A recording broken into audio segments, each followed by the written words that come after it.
Protocol culture بنیادی طور پر ایک غلامانہ سوچ کا عکاس ہے۔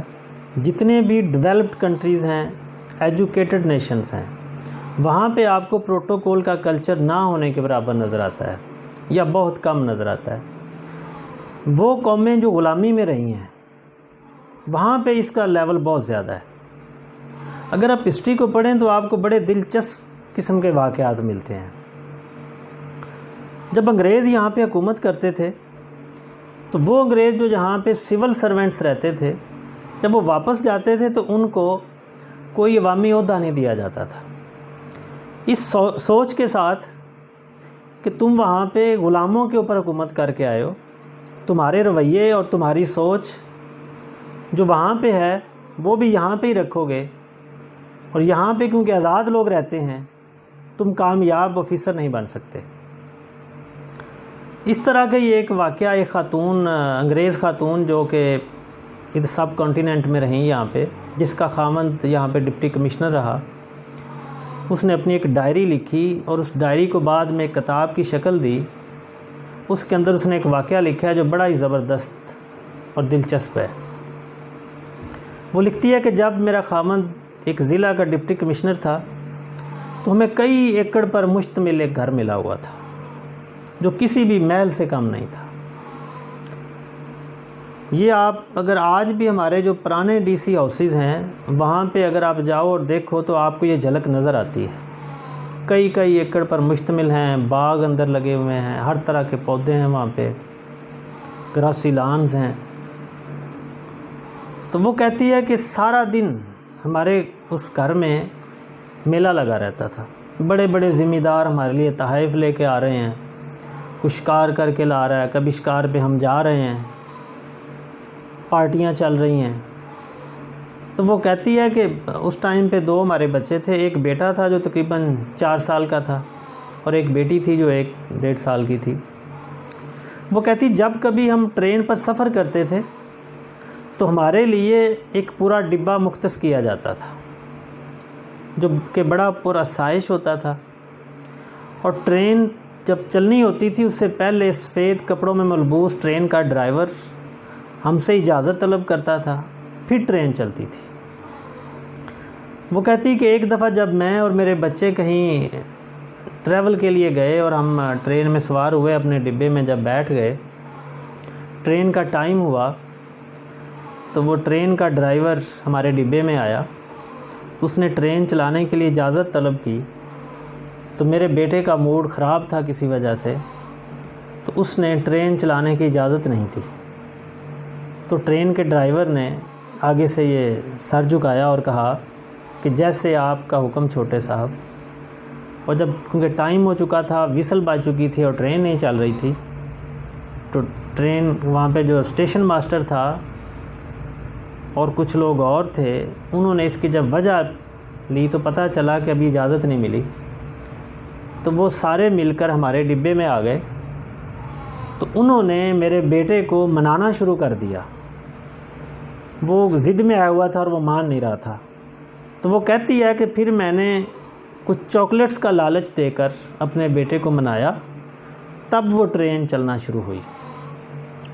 اب اسی واقعے کو وہ آگے اس کے ساتھ ریلیٹ کرتی ہے کہ جب میں یہاں سے واپس لندن گئی بحری جہاز سے،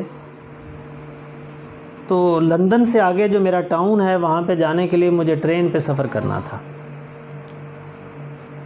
تو کہتی جب میں ریلوے اسٹیشن پہ گئی تو وہاں پہ بڑا رش تھا، ایک لمبی قطار لگی ہوئی تھی ٹکٹس لینے کے لیے۔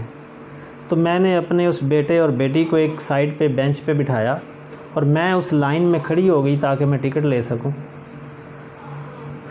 تو وہ کہتی کیونکہ لائن لمبی تھی تو مجھے کافی ٹائم لگ گیا وہاں پہ۔ تو جب میں ٹکٹ لے کر واپس آئی تو میرے بیٹے کا موڈ بہت زیادہ خراب تھا۔ پھر میں نے اس کو لیا اور کیونکہ ہمارے لیے کوئی الگ سے ڈبہ تو وہاں مختص نہیں تھا، ایک فرسٹ کلاس ڈبے میں ہماری ایک سیٹ مختص تھی، جہاں پہ میں جا کے بیٹھ گئی۔ تو اس سے میرے بیٹے کو اور غصہ آیا کہ یہاں اتنے زیادہ لوگ اور ہمارے ڈبے میں کیسے آ گئے۔ پھر تھوڑی دیر میں جب وhistle ہوئی تو ٹرین چلنا شروع ہو گئی۔ تو میرا بیٹا جو تھا وہ اونچی آواز میں چلانا شروع ہو گیا اور ٹرین ڈرائیور کو بھی گالیاں دینے لگ گیا اور کہا کہ میں اپنے ابے سے شکایت لگا کر اس کو جوتے لگواؤں گا۔ تو میں نے اپنے اس بیٹے کو سمجھایا کہ بیٹا وہاں پہ ہم غلاموں کے اوپر حکومت کرتے ہیں، یہ ہمارا اپنا ملک ہے، یہاں پہ سب لوگ آزاد ہیں۔ جو پروٹوکول ہم نے وہاں پہ انجوائے کیا ہے وہ یہاں پہ ہمارا بادشاہ اور ملکہ بھی انجوائے نہیں کر سکتی، جبکہ ڈپٹی کمشنر تو یہاں پہ ایک تیسرے درجے کا سول سرونٹ ہے۔ تو اس طرح سے میں نے اپنے بیٹے کو یہ چیز سمجھائی۔ تو اس واقعے سے ہمیں پتہ یہ چلتا ہے کہ یہ وہ کلچر ہے جو ہم فزیکلی تو آزاد ہو گئے، لیکن ذہنی طور پر آج بھی وہ غلامی ہمارے اندر موجود ہے۔ وہ یہ چیزیں ہمارے ذہن میں ڈال گئے، ہم نے جو دیکھیں، ہم ویسا ہی پروٹوکول چاہتے ہیں جب بھی کوئی عہدہ ہمیں مل جاتا ہے۔ اور انفارچونیٹلی آج بھی جو ہماری سول بیوروکریسی ہے، جب ان کی ٹریننگ ہوتی ہے تو یہ چیز ان کے ذہن میں ڈالی جاتی ہے کہ تم عام عوام سے کچھ اور چیز ہو۔ تو اس لیے آپ دیکھتے ہیں کہ ہمارا ایک سول بیوروکریسی اور عوام کا ایک بڑا گیپ نظر آتا ہے۔ اس گیپ کی وجہ سے جب ہم بات کرتے ہیں یونٹی، فیتھ اور ڈسپلن کی، پھر وہ نہیں ہو پاتا۔ اب دیکھتے ہیں جب کوئی وی آئی پی موومنٹ ہوتی ہے، سڑکیں بند ہو جاتی ہیں، ایون کہ کوئی زیادہ ہی مسئلہ ہو تو پھر تو کئی گھنٹے تک آپ کے وہ ہر سائڈ سے پورا شہر تک بند کر دیا جاتا ہے۔ وہ ایمبولینسز ہوں، وہ عام پبلک ہو، وہ کوئی بھی چیز ہو، ہر چیز وہاں پہ سٹاپ ہو جاتی ہے۔ تو یہ وہ سوچ ہے جو آج بھی ہمارے اندر موجود ہے۔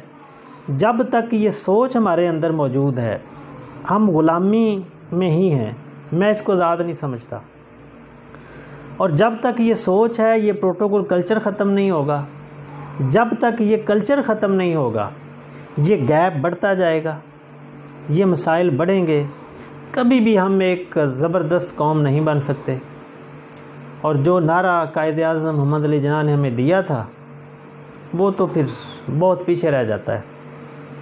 تو اس لیے اگر ہم ایک کامیاب قوم بننا چاہتے ہیں تو اس کے لیے ضروری ہے کہ ہم ذہنی طور پر بھی آزادی کی طرف آئیں، اس غلامانہ سوچ سے باہر نکلیں، اور یہ گیپ ہمارا کم ہونا چاہیے۔ آپ یہ دیکھتے ہیں کہ بہت سارے لوگ ان عہدوں کے پیچھے اس لیے نہیں آتے کہ ان کو خدمت کرنے کے لیے آتے ہیں، نہ وہ اس لیے آتے ہیں کہ ان کو پیسے کی کمی ہوتی ہے یا وہ اس سیلری کے لیے آتے ہیں، وہ صرف یہ پروٹوکول انجوائے کرنے کے لیے آتے ہیں۔